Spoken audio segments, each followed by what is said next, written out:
De uns anos para cá, várias pesquisas têm mostrado que a diversidade de gênero aumenta os resultados de uma empresa em diferentes contextos. Mas será que isso também se aplica na área de vendas? Em qual medida? No Raise the Bar dessa semana, nós vamos explorar os desafios e oportunidades de ter uma equipe de vendas mais diversa em termos de gênero. E a nossa convidada para isso é Angelita Oliveira, fundadora da Woman in Sales. Então, se você quer descobrir mais sobre esse assunto, fica por aí até o final e aproveita e segue nosso podcast.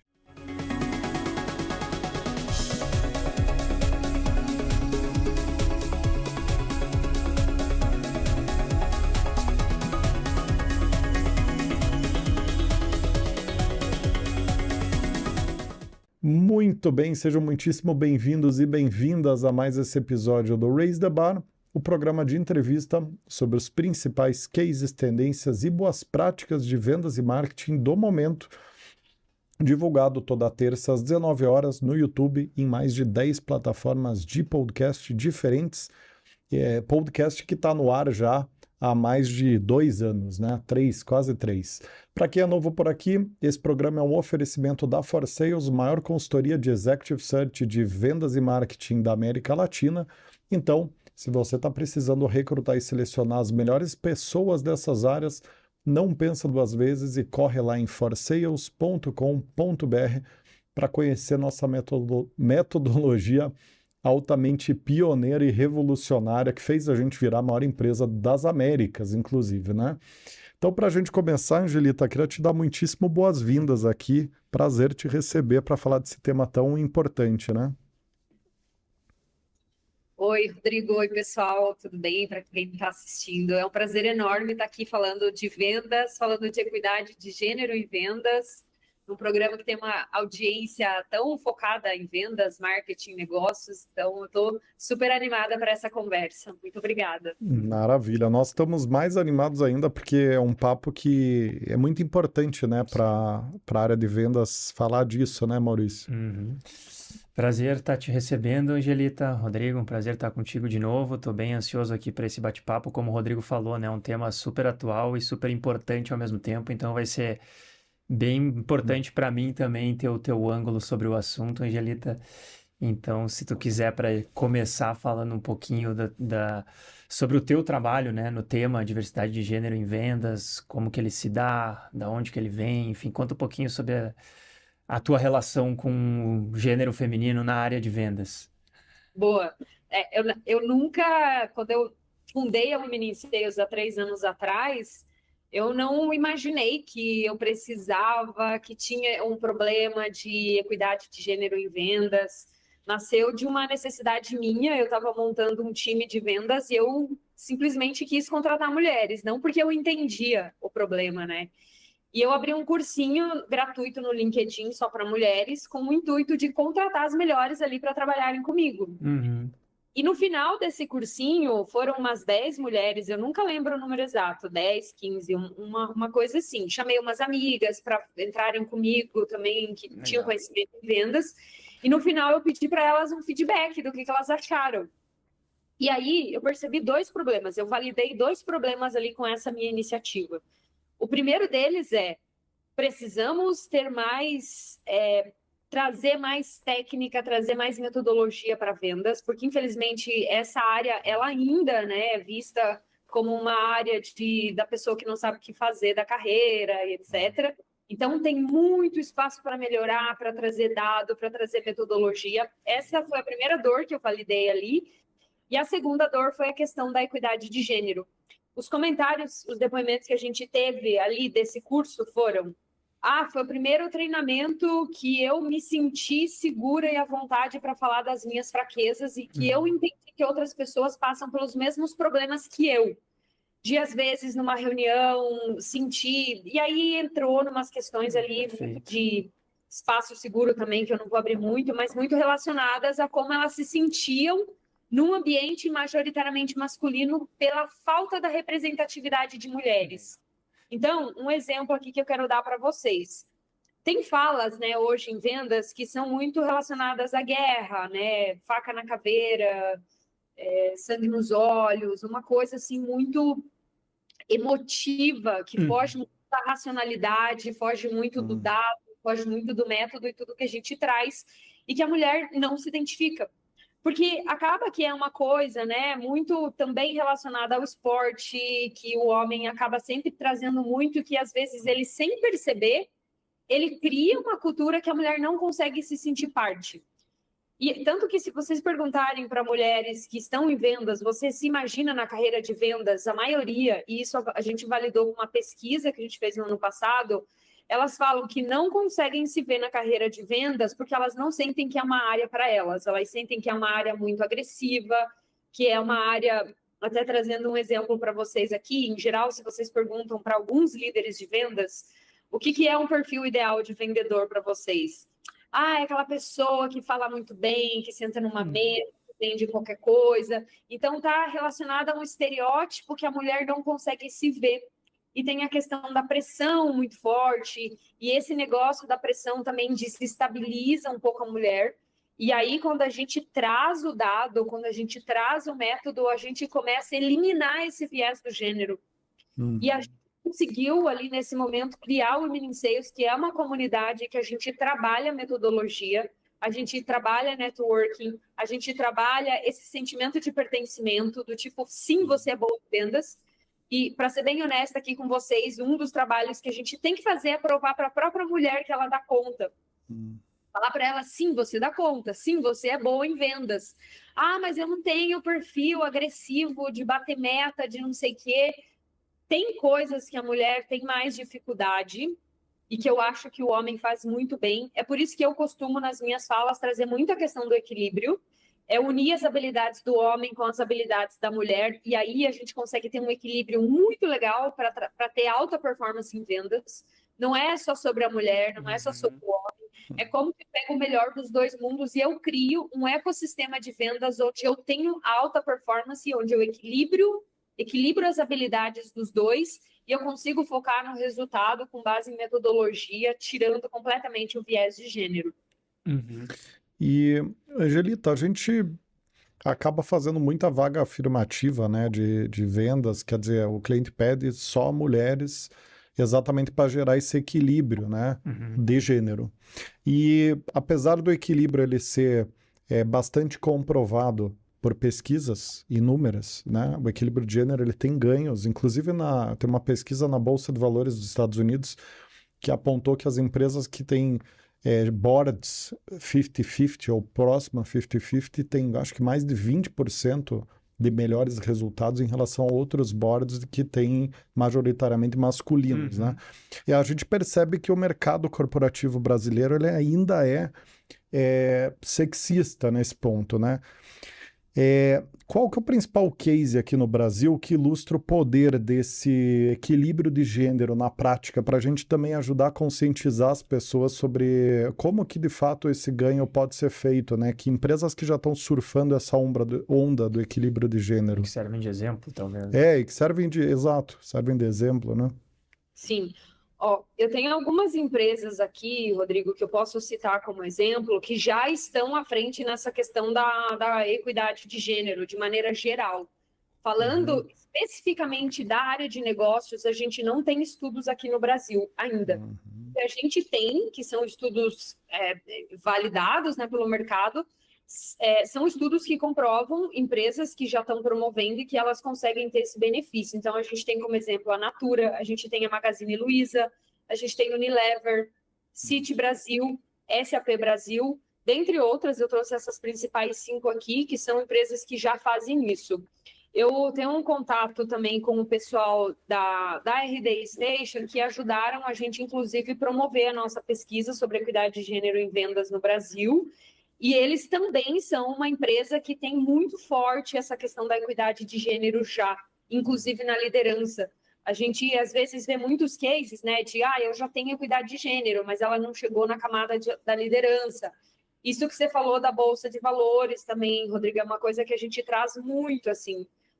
Hoje em dia, não é uma questão só de consciência, né? Ia ser muito legal se a gente falasse, por uma questão de consciência, já que a força de trabalho é 50-50, por que a gente não tem também nos cargos de liderança 50-50? Só que aí a gente entra num processo muito histórico, né? Que a gente vem numa evolução onde a mulher não ocupava carreiras, a mulher não ocupava o mercado de trabalho, então a gente está nessa construção. E quanto mais a gente tem apoio dos homens, apoio das organizações, mais a gente consegue trazer esse equilíbrio para a camada de liderança e aí, efetivamente, a gente promover a equidade dentro dos cargos de liderança também. E aí, falando de dados em relação a resultados, tem um dado geral que a gente fala, né, que ter mulheres na liderança, eu consigo aumentar a produtividade e lucratividade e eu consigo aumentar a retenção de clientes. Então, quando eu tenho esse dado, eu consigo associar, eu posso passar para vocês o link da pesquisa também.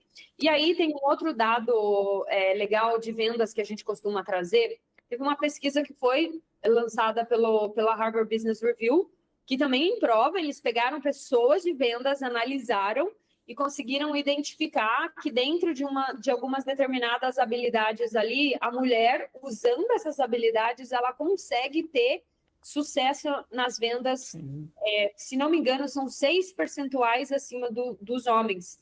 E aí a gente traz muito isso para falar, olha, mulher, você é muito boa nisso, você consegue fazer isso muito bem. E tem um outro dado aqui que eu estou tentando lembrar. Ah, maravilha. Quando a gente tem mulheres na liderança, esse dado, estou até usando uma colinha aqui.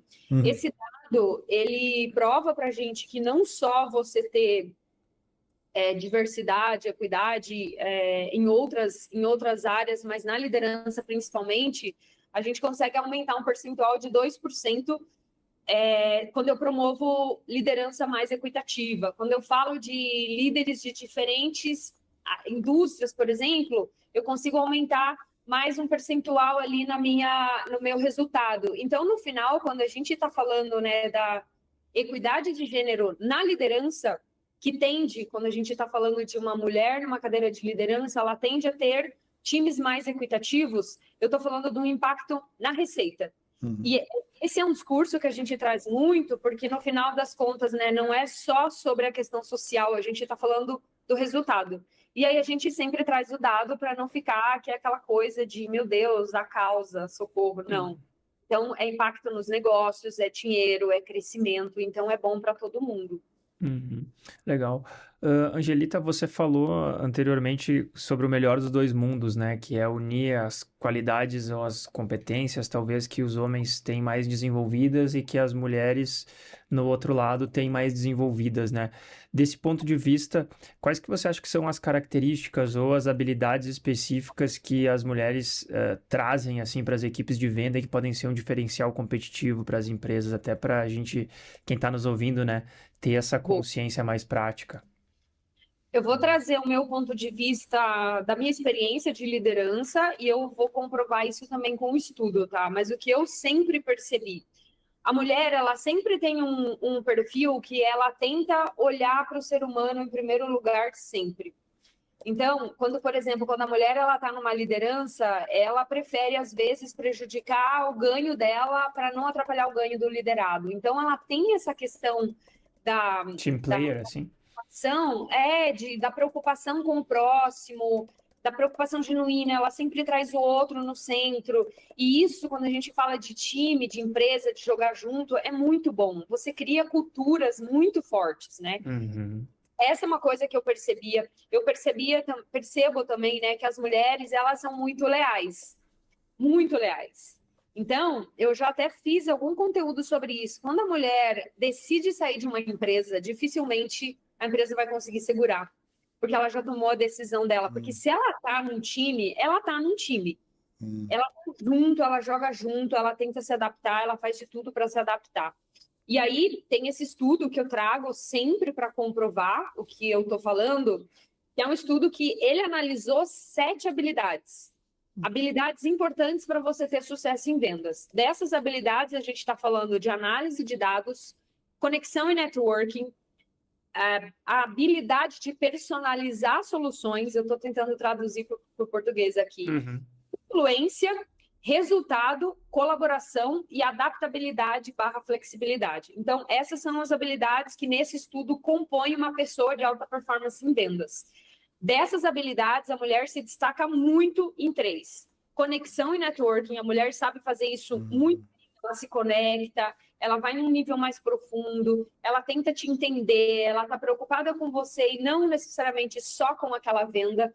Essa habilidade dela faz com que ela consiga criar uma conexão muito forte com o seu cliente, e isso ajuda muito nas vendas, principalmente quando a gente está falando de uma venda mais consultiva, que você precisa criar um ambiente seguro, criar um ambiente de segurança. Afinal de contas, o cliente, ele não compra da empresa, ele compra de uma outra pessoa, então ele precisa confiar em você. A questão da personalização também é uma habilidade que a mulher tem, ela consegue trabalhar muito na personalização para o cliente, do que ele precisa. E o terceiro, que é a parte da colaboração, que a mulher tem muito forte. E tem 2 que o homem se destaca, que é a flexibilidade e o foco no resultado. E esses pontos, quando a gente coloca juntos aqui, que eu acho que a gente chega num equilíbrio legal. Outras 2 habilidades que os 2 performam igual, que é a parte de dados e a parte de influência. E aí, quando a gente tira, por exemplo, a maravilha, o homem é muito bom em focar no resultado. A mulher tem um pouco mais de dificuldade, porque às vezes a gente acaba colocando outras coisas como prioridade.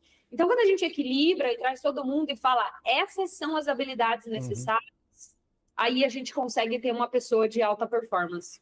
Esse estudo, qual é a fonte, Angelita? Não sei se você... Ele é um estudo da Harvard Business Review, mas ele foi feito por uma empresa que chama Zackley Sales. Eu mando o link para vocês depois. Legal. A gente deixa na descrição aqui do vídeo também, para quem quiser acessar. Legal.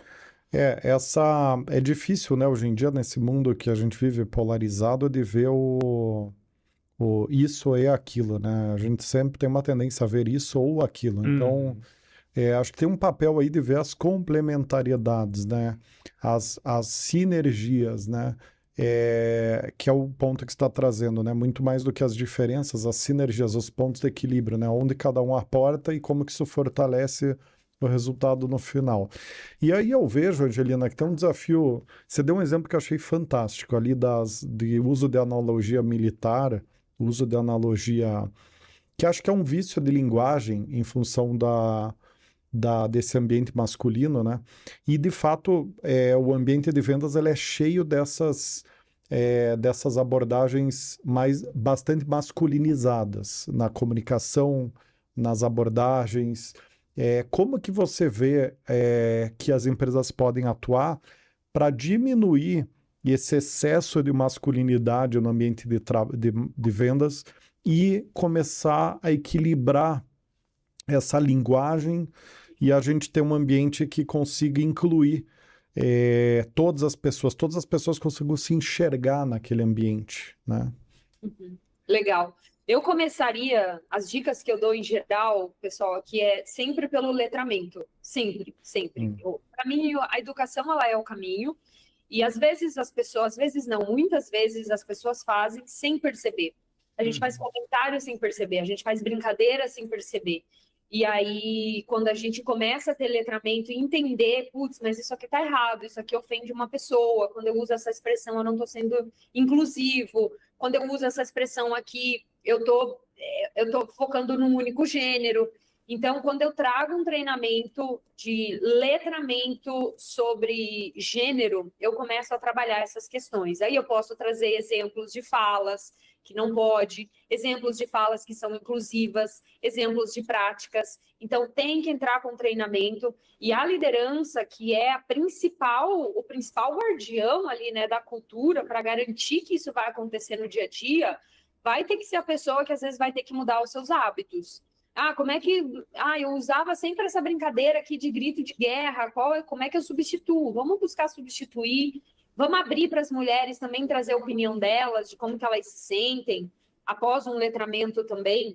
Então, eu começaria por aí, adotaria novas práticas, adotaria novos rituais e teria uma cultura um pouco mais séria em relação a toda vez que um problema acontece, que um comentário que não é inclusivo é feito, ele precisa ser corrigido pelo líder, o líder precisa ser o exemplo, né? É uma responsabilidade muito grande do líder. Então, eu começaria por aí. Aí a gente pode falar de outras práticas, né? Uma que eu gosto de falar muito é em relação ao recrutamento, né? No recrutamento, tem um viés muito grande no mercado, que é sempre falar assim, eu contrato gente boa, independente do gênero. Eu contrato gente competente. E por trás dessa fala, a gente já esconde o viés, porque se os dados dizem que a mulher, mesmo estando mais de 80% preparada para uma vaga, ela não vai aplicar para a vaga, concorda que se eu não abrir vaga afirmativa, eu não vou conseguir trazer mulheres? Então, eu tenho que descer um pouquinho dessa minha camada. Pô, legal, se todo mundo tivesse numa mesma linha de equilíbrio, vou só contratar talentos. Passou no teste, passou no teste. Olha lá, os... Perdão aqui, gente. Tranquilo. Deu um efeito visual aqui para o assunto. Boa. Agora, quando a gente tem um problema de equidade de gênero, na minha visão, trabalhar o processo de recrutamento e seleção, essa questão das vagas afirmativas, trazer mulheres, promover mulheres na liderança, vai fazer total diferença na cultura da empresa. É que tem um trabalho aí de sensibilização / desenvolvimento da inteligência emocional / construção de mais empatia nas pessoas, né? Porque no final do dia é muito difícil para nós, seres humanos, nos colocarmos no lugar das outras pessoas. Isso é um pouco antinatural, principalmente para quem não desenvolveu de uma forma muito boa a inteligência emocional ali, né? Que é esse trabalho de não se ver mais como centro do mundo, né? Se colocar o outro como um agente da relação interpessoal, né? E aí eu vejo que no dia a dia a gente faz pouco caso, eu estou colocando no plural, né? Mas as pessoas fazem pouco caso de pequenas coisas. Por exemplo, você incluir na linguagem, né? Bem-vindo e bem-vinda, né? As pessoas que fazem X, não o diretor comercial, as pessoas que ocupam cargos de diretoria, né, comercial. Acho que tem pequenas coisas aí que a gente acaba até virando motivo de controvérsia, no meu ponto de vista, de uma forma completamente ignorante, equivocada, mas que se a gente não faz, a gente não inclui. Porque a outra pessoa que está excluída na linguagem, ela vai se sentir excluída, por mais que no português formal ela esteja incluída, porque diretor comercial abarca homens e mulheres, certo? No português formal. Então, acho que tem também uma coisa de construção de consciência, que eu acho que você explorou bem ali na questão do letramento, que vem junto com a criação de sensibilização e empatização, né? Porque ele tem uma barreira natural ali nas pessoas, eu percebo, sabe? De ignorância / resistência / falsas verdades / paradigmas, né? E uma coisa que essa visão para mim bateu o sino para mim quando eu comecei a entender um pouco mais a relação das pessoas que ascendem financeiramente, os pobres que se formam, ganham dinheiro, como é difícil pessoas em estado de pobreza sair daquele ambiente, porque elas não se veem, elas não têm referência no ambiente social delas de pessoas que ganham dinheiro, que se formaram na faculdade. Então as pessoas pobres, muitas vezes, elas não conseguem se ver se formando numa faculdade, elas não conseguem se ver tendo uma vida melhor. Por quê? Porque ela não tem uma referência em volta. Eu acho que eu fiz uma longa digressão aqui, mas no final do dia eu acho que a questão aí é a seguinte, né? Eu acho que as pessoas precisam desenvolver essa sensibilidade de olhar para o problema no ângulo do outro, não no seu, né? Porque o nosso ângulo como homem para nós parece algo simples. Não, mas espera aí, português formal, diretor comercial abarca, blá, blá, blá. Nosso ângulo é uma coisa que está resolvida já, né? Exato. Então, como é que você busca atuar nessas situações onde tem um trabalho de não conscientização de criar consciência, mas um trabalho de sensibilização? quebrar a barreira do lógico e ir para a mensagem passar para dentro da pessoa efetivamente. Como é que você faz esse trabalho, Angelita? Você trouxe vários temas legais aqui. Vou tentar comentar de todos os que eu lembro aqui, mas Eu fui super prolixo, na verdade, né? Mas, enfim.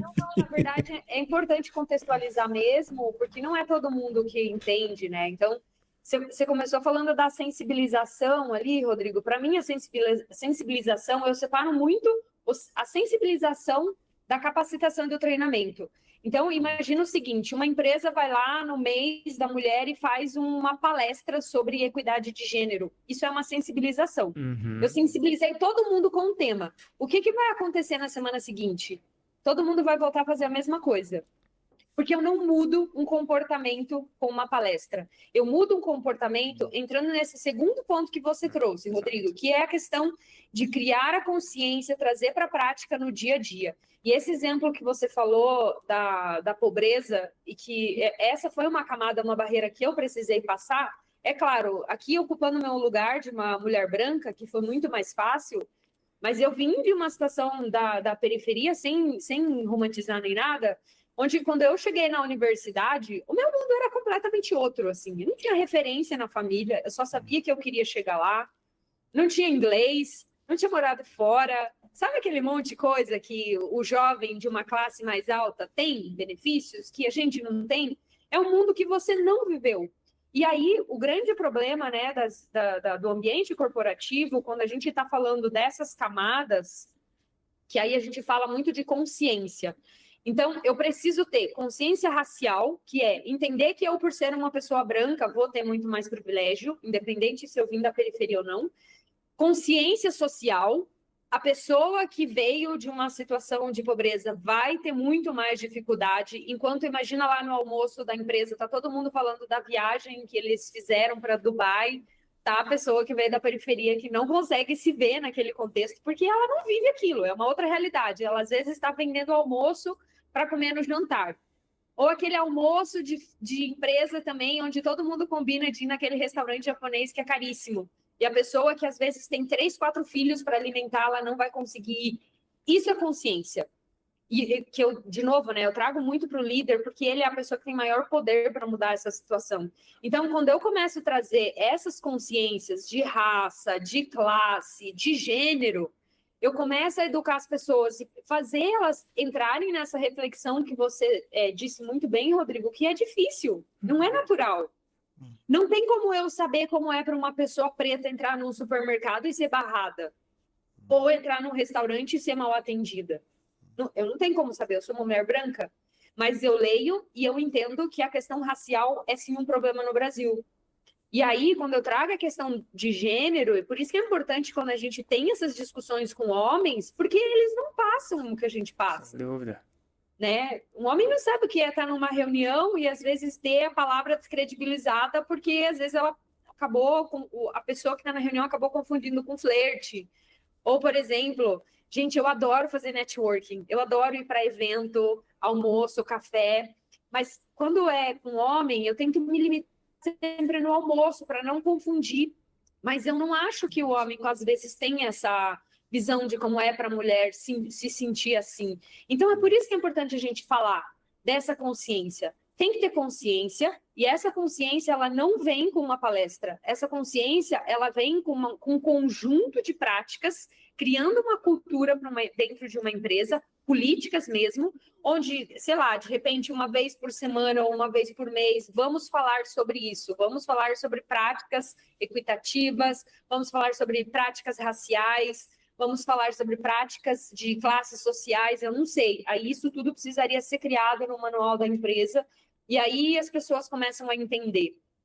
E quando a gente fala da nossa própria história, né, por exemplo, quando eu falo muito, né, de onde eu vim, a minha história, a minha origem, outras pessoas se conectam com isso, porque a gente julga daquele lugar que a gente está, que às vezes tudo foi fácil, nem tudo foi fácil, cada pessoa tem a sua história, cada pessoa teve a sua dificuldade, por que não ouvir a história do outro, né?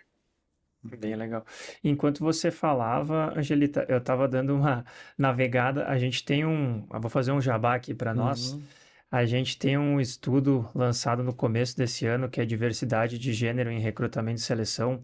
É um estudo que ele foi totalmente liderado e produzido pelo nosso time de mulheres aqui da The For Sales Company, um parênteses especial para a Ju e para a Gabi, assim, que foram as mulheres que capitanearam.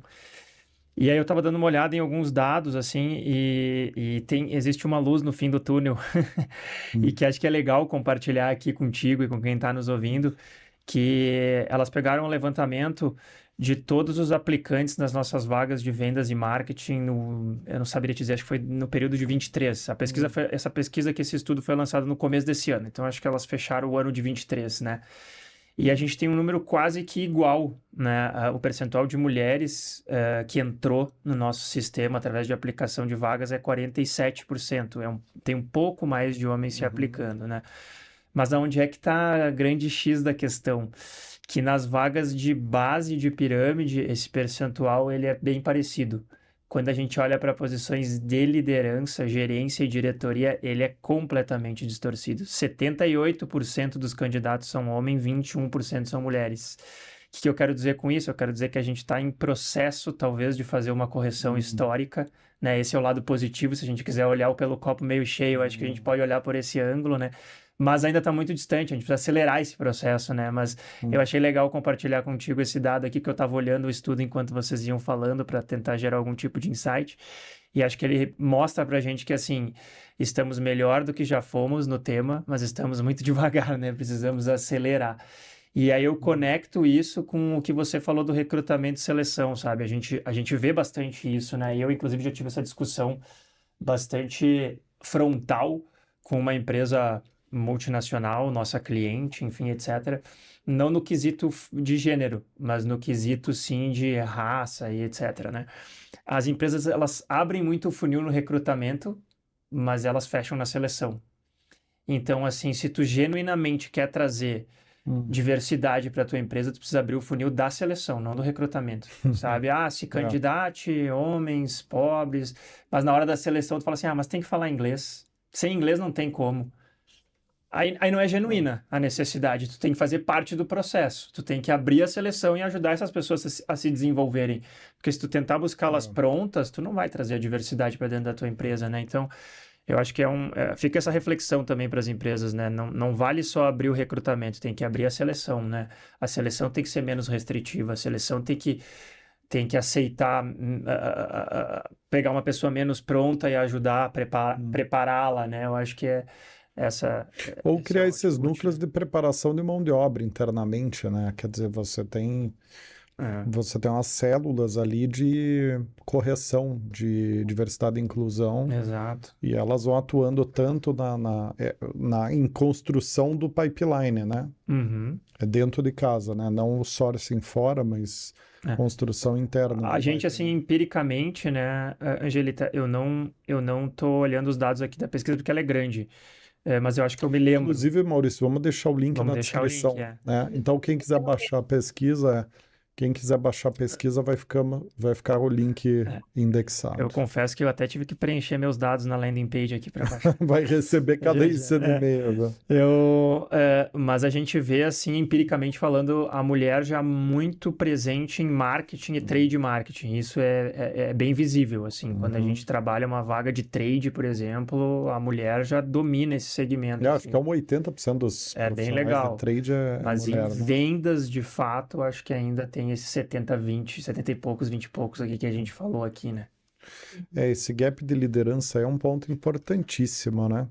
Porque no final do dia é difícil, dentro do que a Angelita falou, né? Quer dizer, se você tem uma diretoria composta de homens, na maioria, aquela estagiária, analista, supervisora, ela já não tem uma referência aqui em cima, né? Não tem uma representatividade, não se vê. E tem uma semiótica aqui nisso, né? Porque uma vez que ela não se enxerga nesse lugar, né, de diretoria, isso por si só já é um balde d'água fria gigante, um desincentivador gigante, né? A mesma coisa... Olha a curiosidade, os 13 episódios anteriores do Raise the Bar, eu vou dizer com quem foram, Angelita, para você saber, ó. Diretora de marketing da Nissin Miojo, uma mulher. o episódio posterior, gerente de marketing das marcas Comfort e Fofo da Unilever, que você citou, se eu não estou enganado. E antes de você, a diretora de marketing do Bob's, né? Então veja como no marketing a gente já tem realmente um percentual legal. Mas talvez tenha uma compensação também, uma super compensação no marketing, né? Porque talvez tenha... Eu vejo uma dificuldade grande das empresas fazerem esse trabalho em vendas, na alta gestão de vendas. Exatamente. Talvez a gente esteja compensando esse gap quando a gente olha para a área comercial, né? Quer dizer, dentro da qual está vendas de um lado e marketing do outro. Talvez a gente esteja super compensando aqui e não atuando como empresas aqui, né? O marketing ele tem uma formação, né? Agora pensa a história da área de vendas. Eu quero ver até se vocês concordam com esse meu argumento. Em geral, quando a empresa... E a gente vem, né, historicamente, construindo uma área de vendas muito mais profissional, com dados e estratégia. Então, como é que a gente olhava para o líder da área de vendas? Não é aquela pessoa que dá os teus pulos, se vira, faz qualquer coisa para fechar negócio, porque não tinha processo, não tinha estrutura. Verdade. Então, a gente pegava esse perfil que estava disposto. Porque, assim, vender não é fácil. Em geral, as pessoas de vendas têm aquelas metas, às vezes, absurdas, assim. Então, você tem que ser uma pessoa muito resiliente, muito forte para você conseguir aguentar estar nessa área, quando ela é desestruturada. Então, pensa que quando a gente também começa a passar por uma transformação do perfil de quem lidera essa área, e eu paro de olhar tanto para aquele perfil mais... improvisador. Extrovertido, aquela pessoa que resolve qualquer problema e tudo, eu começo a olhar para um perfil mais analítico, mais introvertido, que traz a ciência para vendas, que traz a previsibilidade que toda empresa busca. Então, vocês concordam que a gente está mudando também o perfil do líder? Com certeza, não tenha dúvida. Eu já entendo que a gente já começa a trabalhar a questão da equidade de gênero ali também, porque a gente traz um perfil que analisa muito mais, né? Bem legal. Muito bacana, muito bacana. Ô, Rodrigo, eu queria fazer um comentário, que eu lembrei do ponto que você falou aqui em relação à comunicação. Eu não queria deixar passar. O que eu percebo? Não sei se você lembra, você comentou assim, às vezes tem uma comunicação mais inclusiva, falar todos e todas. E o que eu vejo, tá? Às vezes as empresas, elas vão lá, tentam mudar uma comunicação, botar uma comunicação inclusiva, mas na prática não tem nenhuma atividade para promover equidade de gênero, botar mulheres na liderança, por exemplo. Então, eu sempre falo, quer começar por algum lugar, começa promovendo mulher na liderança. Não é o todos, não é o todas que vai mudar. Não adianta ter essa comunicação todas e todos, e no final do dia eu não tenho mulher na liderança. É prática, é resultado, não adianta, né? Então, eu acho que às vezes a gente gosta de perder tempo enrolando, mostrando coisas que são bonitinhas, mas o que deveria fazer a gente não faz. Vou lá, contrata um monte de diversidade e trabalhar essa galera para trazer resultado, quando a gente fala, por exemplo, de classe social, não é rápido, não é fácil, custa dinheiro. Imagina uma empresa pequena. O meu histórico é de empresas, startups e tal. Gente, startup não tem dinheiro para trabalhar. Treinar essa pessoa, imagina, você pega um profissional ali que precisa de inclusão. É um profissional que vem da periferia, não teve acesso à tecnologia, você vai precisar treinar. É muito difícil para uma empresa pequena. O profissional já tem que vir meio pronto. E eu acho muito legal que as empresas maiores, tipo essas que a gente citou aqui e tal, elas já têm esses programas que desenvolvem essas pessoas lá dentro, né? Então, não adianta a gente achar que só vai contratar minorias e a gente vai resolver o problema. Às vezes a gente vai criar um outro problema, porque depois elas vão ser demitidas, né? Verdade, excelente ponto. Ótimo insight mesmo. Às vezes tem o atalho tá na frente, né? O atalho no sentido de o caminho para gerar uma transformação verdadeira tá na frente e a gente vai para o caminho mais fácil, que é o caminho da retórica, né? De fato tem... Ou o caminho das ações fáceis, né? Porque ajustar a comunicação é uma ação fácil, basta ter consciência para o tema e sensibilidade e adotar. Mas realmente acho que tem um trabalho que ele é mais efetivo, que é esse trabalho de já formar liderança, equidade na liderança ali, porque acho que isso já desdobra para N lugares da empresa, né? Ele gera um efeito em cascata, né, para o ecossistema ali. Muito legal, Angelita. Puxa, muito bacana poder trazer esse assunto aqui. Tá? Então, muito obrigado por ter disponibilizado o teu tempo para estar aqui com a gente. Prazer, né? Estar Muito recebendo legal. você. Esperamos que, quando você lançar algum estudo em relação ao tema, volta aqui com a gente, contar um pouco dos resultados que você levantou, para a gente manter o assunto vivo, né? Afinal, é um processo que nem o Maurício falou, né? Acho que estamos avançando nele, né? Mas ainda tem muito que ser feito e a gente manter o assunto na pauta é uma forma da gente talvez contribuir Sem dúvida. uns 2 centavos ali com o assunto, né? Sem dúvida. Tá bom? Então fica o convite aqui para você voltar conosco, tá? Muito obrigada. Eu vou passar a pesquisa que a gente fez e lançou no começo do ano também, boa. para vocês disponibilizarem. E quando a gente tiver uma nova, com certeza eu aviso vocês e a gente vai se falando. Quero agradecer muito pelo convite. Foi muito legal poder falar aqui com vocês. Legal. Nós que agradecemos. Então já fica aqui o aviso, ó, 2 links na descrição para a pesquisa também da Woman in Sales e para vocês também verem como é que está o status quo da equidade de gênero e das demais facetas do assunto, tá bom? Muito obrigado por terem acompanhado o episódio até aqui. Nos vemos no próximo episódio. Até lá.